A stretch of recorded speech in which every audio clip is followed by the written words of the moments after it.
My colleague, Leora Wolf-Poussin, a school climate and student support specialist, will be leading today's conversation.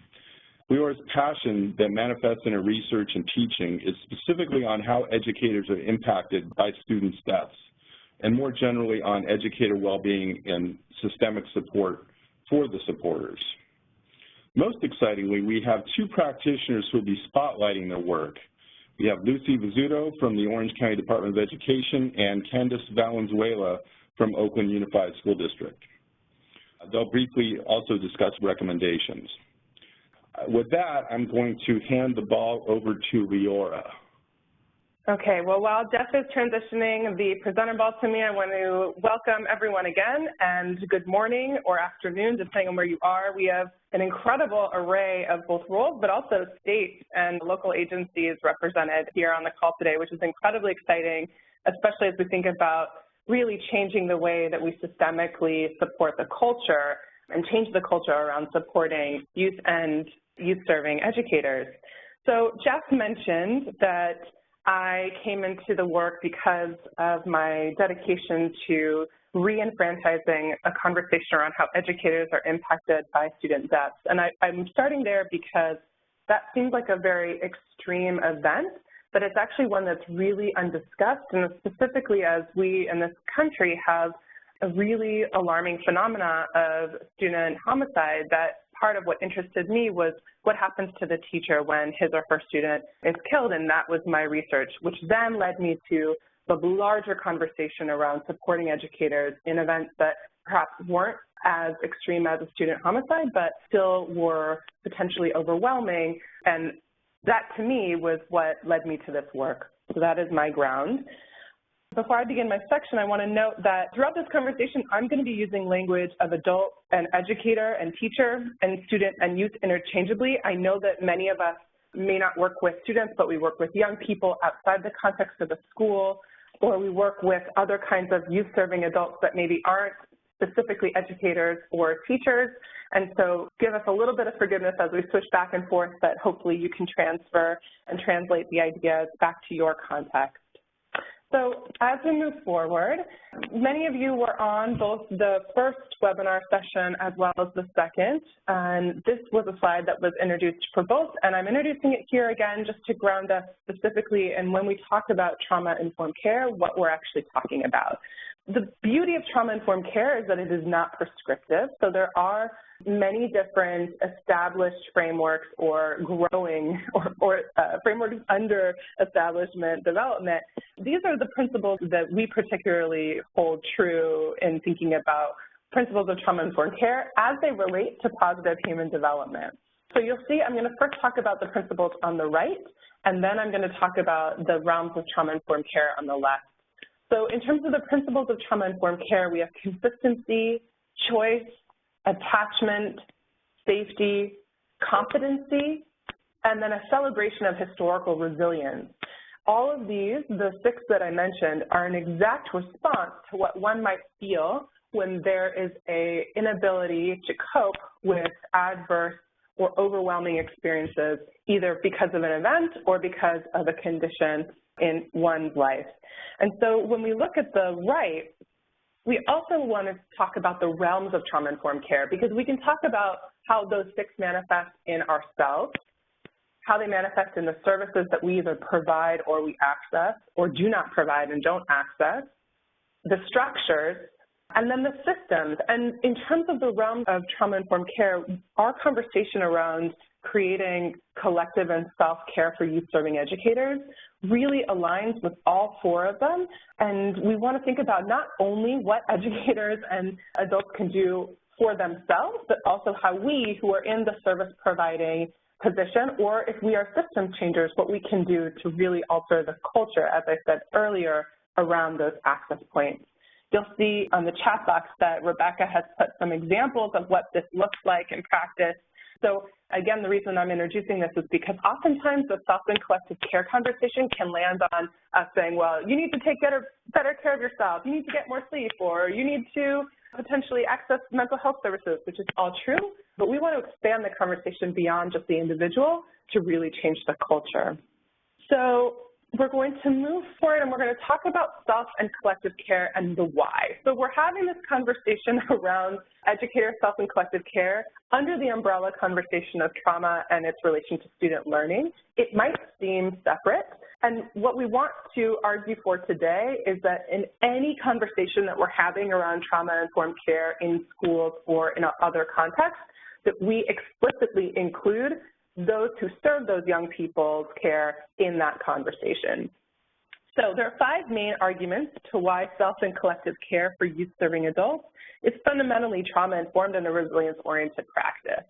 So I'm going to start with the bottom left. The educators are often frontline leaders, but not given the societal acknowledgement for their role. So when we think about first responders, we think about firefighters, we think about folks who are nurses or EMTs. We rarely actually think about educators or teachers in that role, and yet at the same time, teachers and educators are often the first ones to navigate and negotiate conversations that are coming up from students and then referring them or figuring out what the next steps for students are. And so as that front line, teachers are often asked to navigate conversations with a class or a student that are really out of bounds of their pre-service training. But I also want to note that they are the ones that are the go-to and should, because they're the ones who are most often the experts in their students' developmental needs. So we have this lack of clarity around who should be responsible for caring for students who are experiencing trauma or loss or toxic stress, and that constant care provider typically defaults to the teacher without a lot of training around how to do so. So the other piece is that unlike other first responders, like I mentioned, educators are also rarely given the systemic aftermath support to recover. So when in any other first responder context, when he or she experiences an overwhelming event, most often there are practices and policies to respond to that. So we want to make sure that educators potentially could get the same type of response. On the bottom right, you'll see the next point around grappling with ambiguous loss. So Skalpelt and Trotter-Matheson note that many youth-serving adults can constantly deal with ambiguous loss. And what I mean by that is that students are transferred out, or they don't come consistently, or they graduate. And so trauma-informed care, if we are saying one of the foundational principles is attachment, then we also have to hold space that educators are consistently dealing with reattachment, disattachment, and what that experience can be like to negotiate. So educators who are serving youth frequently have to adapt to that inconsistent relationship, which can be really trying.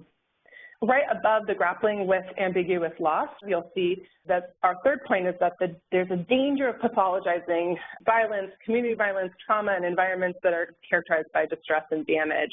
And so our argument is that if we don't provide youth-serving adults the space and place to promote their own positive development and healing, that there's risk that the adults may not have clarity to see and experience student behavior as a reflection of student need. So it can somehow translate into adults either over-identifying with their students' issues or under-identifying and de-investing in students. And so this blurred boundary can really impact students' efficacy and learning outcomes. At the very top is that it is a fundamental teacher retention and student outcome issue. So teacher burnout is a main cause of teacher attrition, and it actually takes the same amount of time teaching, around 3 to 5 years, to begin one's teaching expertise. So just at the same time where teachers could grow professionally, they actually leave the exact profession because of the emotional wear and tear.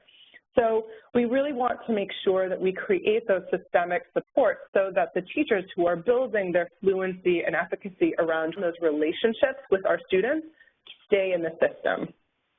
The last point is that while we know that student-teacher relationships are critical for young people in their development and in their navigation of their own lived experience that are oftentimes characterized by experiences of trauma and resilience, the teachers aren't trained and educators aren't trained to prepare, interact with secondary trauma, or aren't really prepared to experience or unpack what it means when their students come to their classrooms with a lot of those experiences that are outside the bounds of what a teacher might have expected to have to navigate.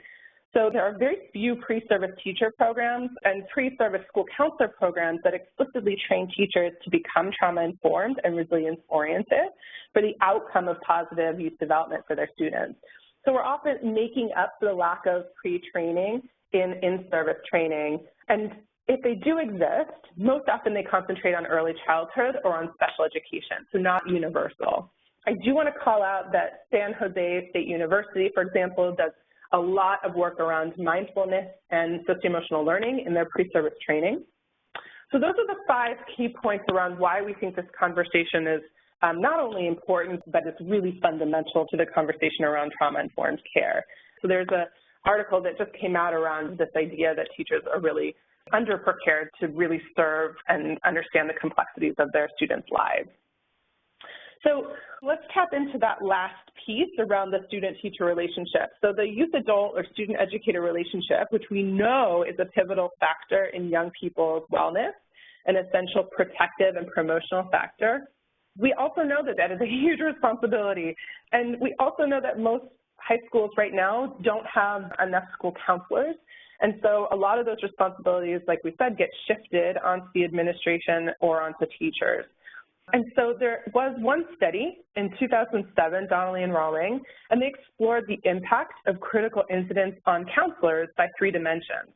So they looked at the impact on the workplace, the school or system, the work, reporting or managing critical incidents, and the worker, the personal and professional self of the counselor. And respondents described the stress of having to manage their own personal response to the incident conflicted with being open and able to provide for students. So this caring for students requires an emotional understanding and emotional management, or what some call emotional labor.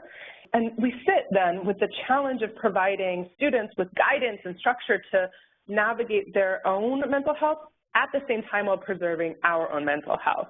So Susan Craig, who's a national author and leading author on trauma-informed classroom practices and school practices, she calls this the double struggle. So let's talk about what can contribute to that double struggle. So in terms of what we're actually experiencing or what we can actually experience, there are 4 terms that many of us have heard and use frequently, and we want to unpack what they mean. So in terms of burnout, I want to just note that the historical arrival of this word, burnout, which talks about kind of this dislocation between who we are and what they have to do, that this arrival of burnout, the term burnout, came at the exact same time as the arrival of the term trauma. So both came at a historical moment in our country post-Vietnam War, where we were understanding that post-traumatic stress disorder in trauma in veterans, we were understanding that phenomenon, and parallel, we were then understanding burnout in terms of social workers that were providing care for those veterans. So burnout is a term that we frequently use. In terms of compassion fatigue is Charles Figley's term for what the experience is when professionals experience burnout from overemphasizing with their clients, or in this case, our young people that we serve. But I do want to mention that there is a lot of conflicting ideas around this idea that actually compassion can never really be fatigued, that our empathy is endless, that it's the conditions in which we can enact compassion and empathy that might be the fatigue itself. The other term is secondary trauma. It's on the bottom left. And secondary trauma is experiencing a traumatic event through the relationship with the individual who experienced it in first person. So for example, a teacher experiences secondary trauma through interactions with students who experience it firsthand. And I do want to note that Figley, who talks about burnout, compassion fatigue, and secondary trauma, that he really notes for us that they are processes and not fixed conditions, but we do need to be aware of them and support them if they are experienced. So the last term is at the bottom right, and it's the one that we most often don't talk about, which is this term called disenfranchised grief or trauma. And disenfranchised grief comes from the idea that there are certain types of grief that society doesn't necessarily honor or validate. And actually, it came from the study of people experiencing miscarriages. And this idea is actually translated when we talk about professions or roles like educators when they experience a trauma or a grief and we don't have both the national conversation, dialogue, training, resources, or supports that can validate that that experience was real. So a lot of educators, when they're experiencing secondary trauma, they don't note it as that because we don't necessarily allow educators to feel like it's okay to experience secondary trauma. I want to note before we move that everyone on the line can all agree that actually teachers and educators, anyone who serve youth, they are extremely resilient and have enormous internal resources. So actually what we're talking about today are the external supports to nourish those internal resources. So educators are coping all the time and are extremely resilient all the time, but what we're actually talking about is, again, those external resources to nourish the internal resources. So in terms of the frame around this conversation, we talk about 3 theories: transactional theory, meaning-making, and constructivist self-determination theory. So I'm going to just go through them very quickly, but we have a lot of resources for you if you're interested in any more. And the transactional model of stress and coping says that actually the way that we understand coping, which is really inherent to how we would then understand how we can care for those who aren't coping, says that we have 3 types of responses. We have primary appraisal. So if, for example, educators perceive an event or condition to cause harm or threat. Secondary appraisal, if they believe they have the internal, external supports. And then that then relates to how they cope, if they believe that they have the ability to regulate and create positive outcomes. So again, it's that concentration on the secondary appraisal. Do I have the resources to address the situation, which is really important for this conversation. The second term is called meaning making, and it's how we make sense of what's going on around us. And especially in terms of trauma, that it's a natural human tendency to look to reestablish control and reorder priorities when we're experiencing something that's overwhelming. So in terms of caring for youth, that youth-serving educators can really support a distinction between how we are making meaning of an experience versus how a student is in order to prevent that pathologizing of a student's experience that we previously discussed. The last piece is called Constructivist self-determination development theory. It is one of my favorites. It really says that self-determination theory says that humans have 3 basic needs to feel competent, autonomous, and have significant relationships. I'm going to say that again, that humans have 3 basic needs in order to build resilience: to feel competent, autonomous, and have significant relationships. And you'll note that there's a lot of parallel with trauma-informed principles. So when we're thinking about responding and creating self and collective care for youth-serving adults, that's kind of the mantra that I keep in my head: competency, autonomy, and significant relationships. So the name of the game is self and collective care today, and let's take a moment to unpack what we even mean by caring and what it looks like for us as individuals, and then from another and from a systems perspective. So one of the authors who created the constructivist self-determination theory also developed this wheel, and many of you may have seen this before, to help us think about all the modalities of care. So first of all, let's note that they are all interconnected. So one deeply influences the other, and of course they aren't realistically balanced like this graph. Some get more attention than others, but I do want to note that they all mirror the elements of Maslow's hierarchy. So in the chat box, this reflection question: which elements are you most committed to, and which ones need more attention, and why? What would be the outcome if you decided to devote more attention to your professional care, maybe perhaps devoting a little bit more attention to personal care? So I know for me, I do a really good job of taking care of my psychological, emotional, and spiritual care, but my professional and physical care are kind of the ones that I'm like, oh, when I get time, I can work on those. And I'm curious about which ones usually get more attention from those of us on the line. Okay, so we can come back to this as we move forward when we talk about practices later on. And you do have this slide in your deck.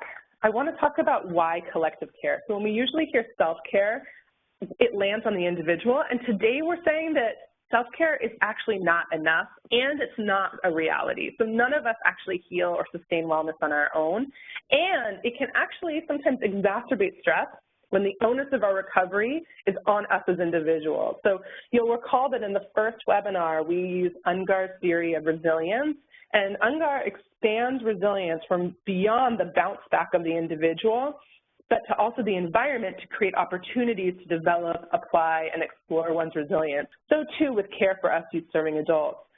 I want to point out 2 pieces from the literature that you'll see on the screen today. The first is that their scholarship highlights that teacher self-efficacy is primarily affected by the relationships within the organization and the extent of support that they receive from their colleagues. So schools that provided a low level of support for their teaching staff were actually associated with low levels of teacher self-efficacy, and those teachers were less willing to cope with their students' problems. It makes sense, right? We're less able to show up for others who need us to show up for them if we don't have the resources to navigate. The second point is that a primary mediating factor for ongoing stress for students is the social cohesion of adults in their environment. So the interdependent relationships aren't just between teacher and student, but also between teacher and fellow teacher. So school leadership has a huge role in fostering that culture, as do teachers. And I'm using the word teacher, but again, this can be transferred to all of our work environments. So even with myself and my organization, the outcomes of our clients' success are directly impacted by our sense of social cohesion in our organization. So because teachers aren't the only part of a transactional relationship with their students, but they're also implicated in helping students navigate their lived experience, educators really must unite and really together create this culture of interdependent care. And you'll see that I'm using the word interdependency. We really want to create the sense that our care and our students' care, that we both benefit when our students are well and our students benefit from when we are well. With that said, I'm going to pass it to Lucy Vasulo, and I am so excited to shift the webinar to our practitioners in the field. So Lucy, I'm going to hand you the ball. Thank you, Leora. It's my pleasure to be here, and Leora created a solid foundation as to the rationale for focusing in on this issue.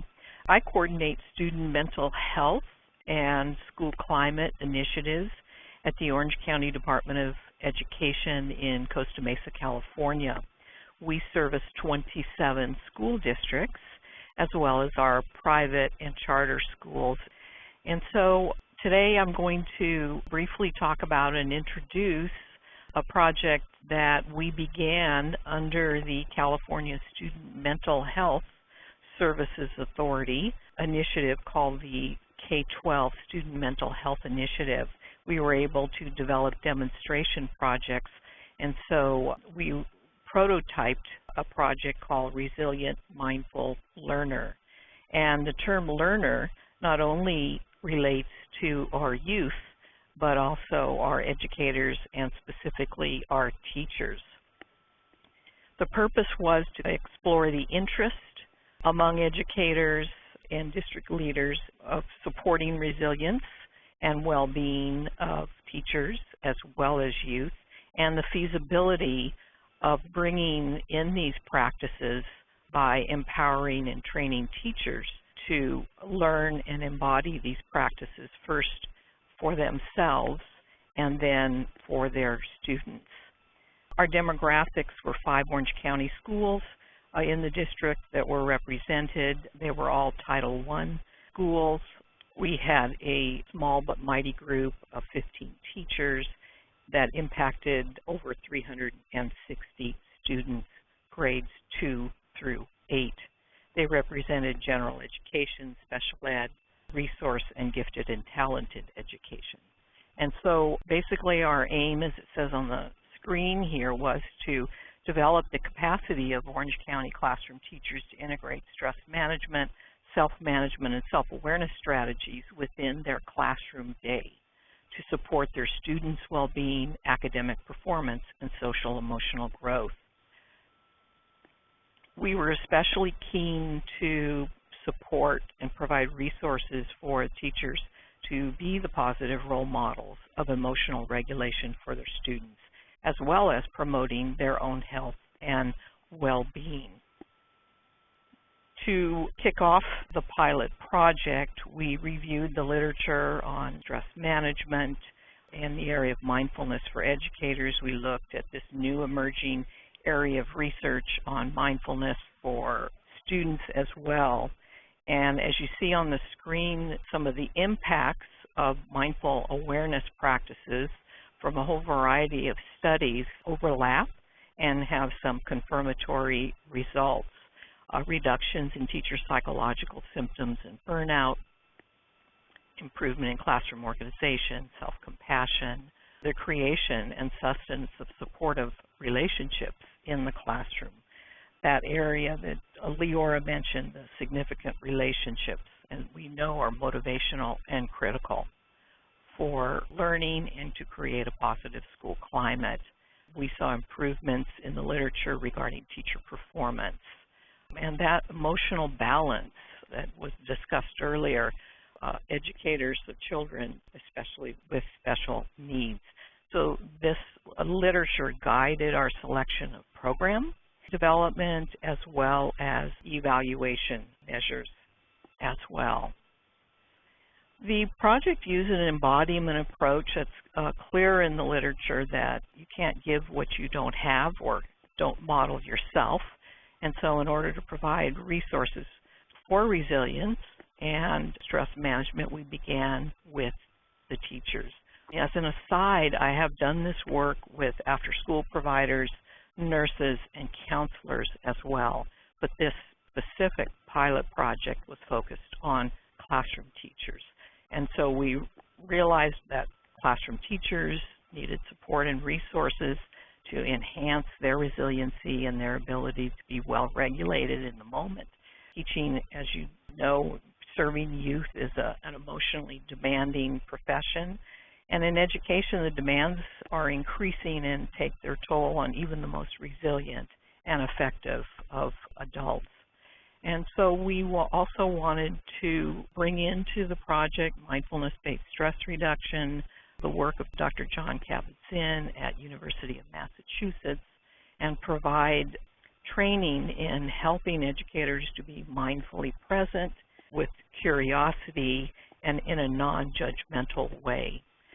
And then we felt strongly that we didn't want to present this as a program specifically, but as an integration of stress reduction and mindful awareness practices into the daily classroom routines. And so the project elements initially were 30 hours of after-school training. The prototype took place over a year period. Teachers met monthly after school here at the Department of Education. We included a day-long mindfulness retreat that was on a weekend by our certified mindfulness-based stress reduction teachers. Teachers were asked to come in partners. There's that relationship again and that ability to be supported by other teachers. So we had a minimum of 2 teachers from each school because we asked them to support one another and to coach one another, not only in developing their own, implementing their own resilience plan, but also in practicing and teaching the strategies to their students. It was a toolkit approach of stress reduction and mindful awareness practices that really promoted the ability of the teacher who knows their students well to make the decisions about when and what kind of practices to be shared and taught with their students. They're professionals. We wanted to honor that. It was difficult for tracking implementation, but in the long run, I saw that it did strengthen their buy-in and their ownership of a whole variety of practices, and I'll talk about it in a moment. We did classroom visits and coaching, reflective conversations by the program facilitators and trainers, a colleague who was a school psychologist and I, and we asked the teachers to invite their colleagues into their classroom to demonstrate these practices and begin to share the practices and kind of create interest within the school setting. Briefly, here's an overview of some of the curriculum that we used. We looked into stress, risk, and protective factors regarding stress. We looked at the neuroscience of both adults and youth stress. A variety of relaxation practices were used and trained and practiced, everything from diaphragmatic breathing to progressive muscle relaxation to imagery, gratitude, and then focus especially on mindful awareness practices. We even did some self-compassion work as well. So, the overall was how could we support teachers first, and then what is the pedagogy and how to do the training in these practices. There's not a lot of research around the developmentally appropriateness of certain practices, so we were experimenting in many ways. Some of the results that we had here, caveat is this was a small sample, no control. We were looking at feasibility and impact. We conducted surveys and focus groups. And over that period of time, we did see some statistically significant results. Measures in the area of personal accomplishment, measures of competence, and successful achievement in one's work, especially at mid-mean, which was about 5 months through, less depersonalization. The intensity of emotional exhaustion also went down from pre-survey to post, and the decrease was statistically significant from pre-survey to mid-survey. Perceived stress was reduced, especially at mid-survey, and then you see some of the discipline and motivation, frequency and intensity items in a stress inventory. So teachers felt they had to monitor students less and motivate students less. And then finally, we did use a depression scale. This was not a highly depressive group, but we did see some significant impact mid-program. So I kind of want to close up by sharing some personal observations from our focus group about the professional impact. I have a few students that have untreated ADHD and emotional disturbances. The mindfulness had just kept my relationship with this particular student positive and productive, and it's allowed me to breathe instead of react to him and his needs and his behavior. I feel like I am way more mindful in my choice of words in correcting or discipline. I definitely will hesitate and think about what mood is this going to create, and I'm more mindful with my words. And then some of the personal impact. And another thing it has helped me with is just sleep.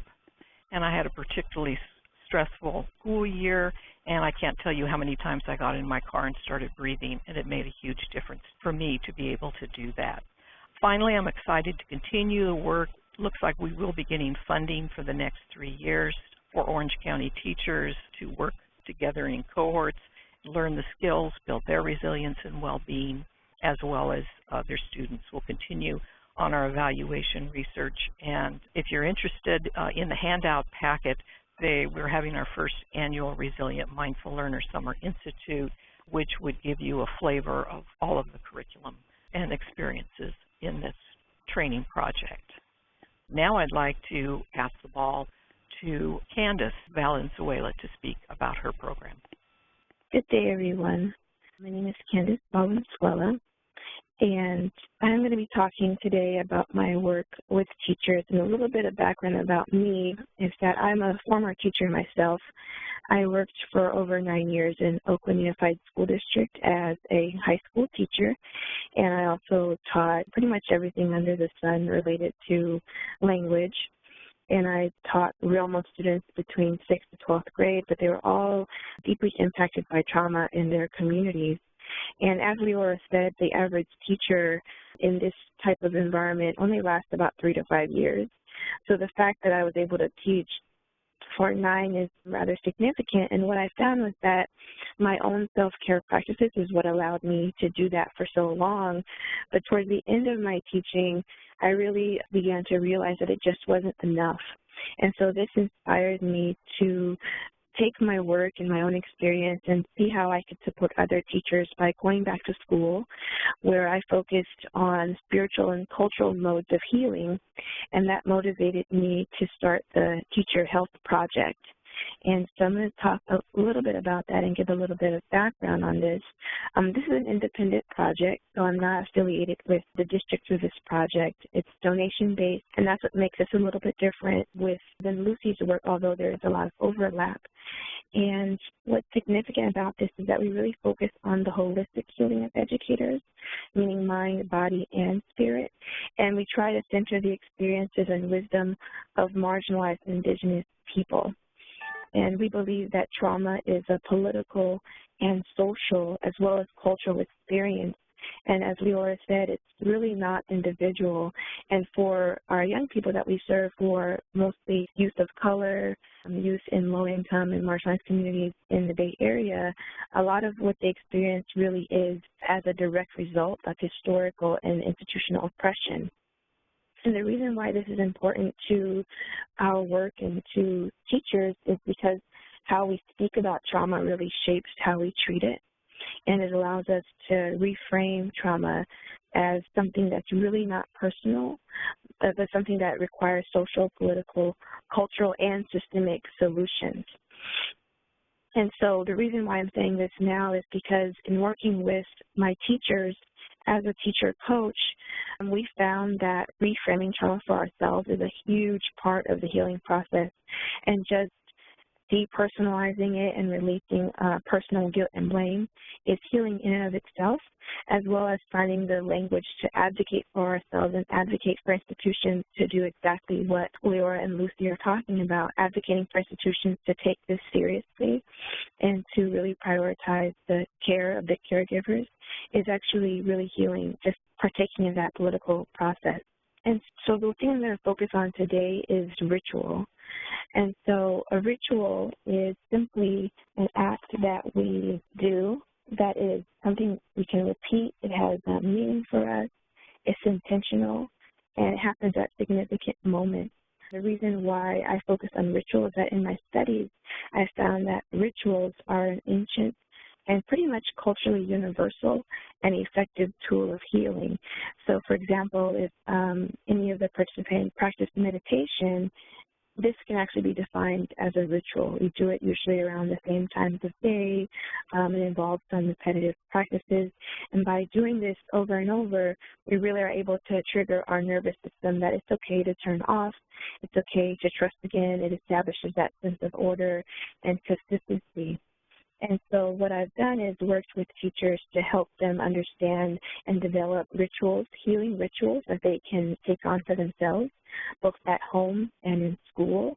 Some important moments that we ritualize are the beginnings and endings of things. So, for example, beginnings of classes, beginnings of a significant unit, the beginning of a moment in one's life or in a student's life, endings, openings, closings, and really anything that's emotionally significant or intense. And the ritual can be created to honor that moment and help a person, especially a teacher or youth, really cope with their own trauma and overwhelming sensations.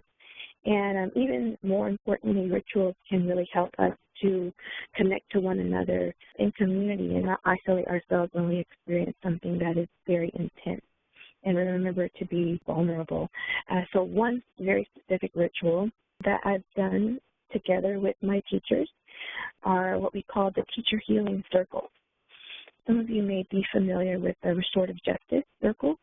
And what we did was we expanded the idea of the restorative justice circle to be a very general listening circle space that was open to all teachers.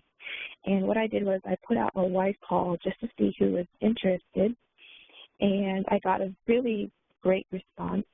And we ended up having a core group of about 10 to 12 teachers who met monthly in last year, 2016, for about 2 to 3 hours at a time. And the space was teacher-led. It was a safe space. We set our intentions together. We shared experiences, stories, wounds. This was a space in which teachers were able to affirm one another. And what is significant about this is that while I really stand behind the need for institutions to support this work, it was also really powerful for the teachers to take healing into their own hands. So I simply held the space, and the teachers gathered and were empowered to share and to begin this healing work and share tools with one another on their own. And that was very motivating and inspiring to see that happen. And so I'm going to share with you what a sample agenda would look like. And we didn't have agendas per se, but just to give you an idea of what a flow might look like. We often started with meditation, some type of mindful breathing, just so that everyone could arrive in the space. every month is so different and the teaching environment is so dynamic. We've always set intentions so that people could be present with what was happening for them now, and they could say, actually, I need this kind of support today. I just need to share. I need to cry. Or maybe I need to share this funny story and I need to laugh with you all. It could really change each month and each moment what teachers needed. Then we would follow with a listening circle, and we use the talking stick just like in a sort of justice, and we would pass that around. Everyone have a chance to share. Or sometimes our participants found it really healing just to do art. We break out a lot of poster paper and markers and paint and just express ourselves through the arts, and that was really healing. And then we always closed in some type of way that felt good to us. If you're comfortable with prayer, we did that at times, and just created our own rituals to close out the space. And so I wanted to share that for those of you who work with teachers and youth-serving adults, if this is something you might benefit your community, just to see how simple this is, and all you really need is the intention to do it and to set some clear boundaries around it, and that was what we did. And so since starting these teaching healing circles, there have been, I had to go on maternity leave, and so I'm not currently doing them, but they've actually continued without me, which makes me very proud. There have also been circles started in Los Angeles, and there are some local community organizations here in the Bay Area that are also taking up this work. So here is a testimony of one of the teachers who was pictured in a previous photo. What she really gained from this space was that it was one of the only areas in which she felt affirmed as a young teacher of color. So she was in her credential program, and she also participated in other ways for healing, but there were no spaces in which she really felt reflected. And coming to this circle that really centered the work of not just teachers, but teachers of color and teachers who serve traumatized populations, she felt very affirmed and supported and could talk about things that were her gendered experiences that she wasn't able to talk about anywhere else. This was really powerful for her, and she ended up leaving the school where she was at, but has continued to teach in another country, and so that was a victory on my part. I felt that we were really able to lengthen her teaching career, whereas I think without this space she might have quit after her second year. And so what I'd like to leave you all with today is that the Teacher Healing Circle is a way for us as youth-serving adults to really model healing and self-empowerment by taking healing into our own hands. We really need to continue to advocate and really demand that institutions support this kind of work and actually continue to work to end institutional harm and stop trauma at the root. I think that's an important part of healing is taking action. Within this, though, we need to continue to survive and maintain ourselves through daily rituals where we create intentional space for healing to occur at home and in school. And this can be just as simple as making sure to spend time in nature a few times each week. Or that could even only be 5 minutes to watch the sunrise or the sunset, taking time to breathe, doing gratitude, affirmations, practices that sustain us, and then also inviting our youth to do them with us, and especially inviting other teachers to do it with us. And this really makes teacher circles really an example of community care in action, where the people most affected by trauma are the ones responsible and able to create the most effective solutions. And we're not waiting for the institutions to catch up to us, but we're modeling it and then using that momentum to push the institutions and the systems to change around us. So thank you for the time, and I'm going to pass it back to Leora now. Great, thank you. I was just trying to write down that really incredible quote from Candace around that the ones who are affected by trauma are really the ones who are the biggest sources of interrupting the source of that trauma, and I think that that's really powerful. Okay, so a collective breath. That was both a lot of information from me at the beginning, then from Lucy, and then from Candace. The reason that we invited Lucy and Candace to be our spotlights is that there are two incredible examples of both ways in which institutional support can shift attention to youth-serving educators, such as Lucy's work in Department of Education in Orange County, and then also, again, as Candace said, the way that teachers can be their own determinants of their healing and of their wellness. So there are two examples that were really profound. We want to end today thinking about strategies for renewal. This is one of my favorite quotes: exhausted when saying yes and then guilty when saying no, because it speaks to this issue of boundary, which is one of the biggest ways in which we talk about preventing that burnout to sourcing the flame. So this is from Scovel and Trotter-Matheson at the bottom, and you'll see that there's this idea that we want to identify the ways that we sometimes feel burned out and then shift them towards thinking about what are the preventative or promotional factors that can actually interrupt that burnout from a preventative standpoint, right? So a sustainable workload, which of course is all of our is the enigma in the field of education, what that looks like. But feelings of choice and agency is less of an enigma because we have a lot of models and samples, both that Lucy and Candace provided and that a lot of you on the line do daily around creating pathways to autonomy for youth-serving educators. Recognition, affirmation, equity, respect, and justice, that sense of community and social cohesion that I spoke about earlier as a primary factor that impacts not only staff retention but also student learning outcomes. In the next couple minutes as we close, if you can include other ways in which what your strategies are for renewal, specifically ones that you do for yourselves, ones that you do for others in your position, or programs that you also might be pioneering. So we think about, again, those boundaries, the emotional, physical, spiritual, and that speaks to the self-care that we talked about earlier, that those elements of personal, professional, spiritual self-care. That identification of practitioner joy, so where do we source that moment where we go, okay, like this was worth it. All of that was worth it. How can we start to see intentionally our colleagues and students as our primary teachers? And realignment, the thinking of the self as hero to the client as hero. And what that means is we want to make sure that we also don't slip in any of the work around trauma, especially when talking about students, that we don't slip into the savior complex. And we really empower who we are serving as their own agents of change so that we can take off our kind of proverbial cape and serve them. I want to close. I mentioned at the onset of this conversation that my personal professional research is directly on what educators need after student homicide. But you'll see, and when I researched this, I looked at what educators said they wanted from themselves, what they wanted from their school leadership, and what they wanted from their school districts and systems. So you'll see that there are many different factors that can contribute to support, and all of these are actually beyond, again, just that extreme event, but go to all elements of trauma. So we're going to close with this idea. Before I end there is an executive summary of my study in your handout. So if any of you do have community contexts where there's high incidence of student death or of student harm, my study is there for you to look at in terms of what the findings and recommendations were. We want to end with this, that if we want students to arrive to school ready to learn, which is our universal assumption, we then want teachers to arrive to school ready to teach.